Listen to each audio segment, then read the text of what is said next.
திருப்புகழ் 380. மூழ்கி வடவா முகத்தின் எழு கனலிலே பிறக்கு முழுமதி நிலாவினுக்கும் வசையாலும் மொழியும் வடமாதருக்கும் இனிய தனி வே இசைக்கும் முதிய மதராஜனுக்கும் அழியாதே.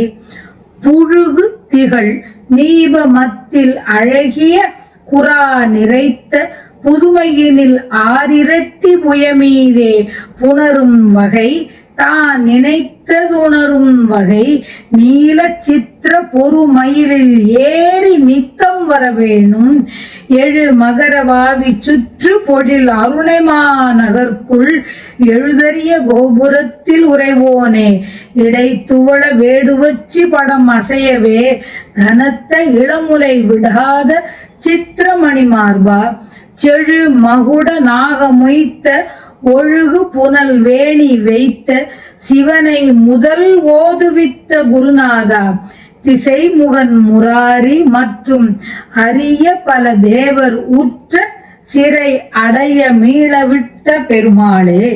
புழுகு திகழ் நீபமத்தில் அழகிய குரா நிறைத்த புதுமையினில் ஆரிரட்டி புயமீதே புணரும் வகை தான் நினைத்ததுணரும் வகை நீல சித்திர பொறுமையிலில் ஏறி நித்தம் வரவேணும்.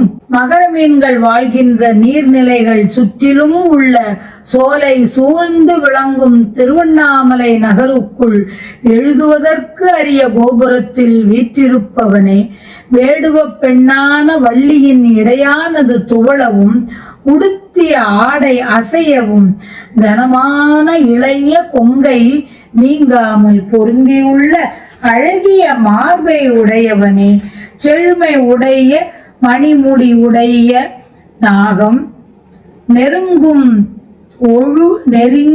ஒழுகும் கங்கை நீரை சடையில் கொண்ட சிவபெருமானுக்கு முன்னாளில் பிரணவ உபதேசம் செய்த குருநாதனே நான்முகன் திருமால் மற்றும் பல தேவர்கள் இருந்த சிறையினின்றும் எல்லாரையும் மீண்டிடச் செய்த பெருமாளே சிறை விடுத்த பெருமாளே வடவை தீயில் மூழ்கி அங்கு தான் பெற்ற வெப்பத்துடனே தோன்றும் முழுமதி ஒளி கதிர்களுக்கும் நிந்தனை பேச்சு பேசுகின்ற இளைய மங்கையருக்கும் இனிமையான ஒப்பற்ற புல்லாங்குழல் இசை ஓசைக்கும் பழைய மன்மதனுக்கும் அழியாமல் புனுகு மணத்திலும் விளங்கும் கடப்ப மலரிலும் அழகிய குரவ மலரிலும் வரிசையாய் அமைந்த மாலைகளின் புதிய தோற்றம் கொண்ட உன் 12 தோள்களின் மீது சேரும்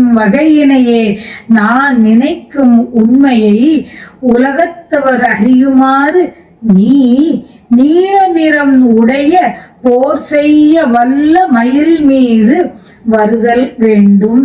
புதுமையினில் இரட்டி புயமீதே புணரும் வகை தான் நினைத்தது உணரும் வகை நீல சித்திர பொறுமையிலில் ஏறி நித்தம் வரவேணும்.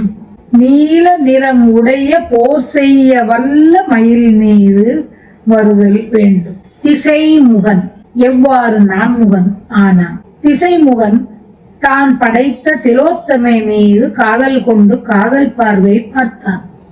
அவள் வேறொரு திசைக்கு சென்றாள். அப்போது அத்திசைக்கு ஒரு முகத்தை படைத்துக் கொண்டான். திரும்பவும் திலோத்தமை வேறொரு திசை போகும்போது அத்திசைக்கும் நான்முகன் ஒரு முகத்தை படைத்துக் கொண்டான். இங்கனமே 4 திசைகளுக்கும் 4 முகங்களை அவன் படைத்துக் கொண்டு நான்முகன் ஆயினான்.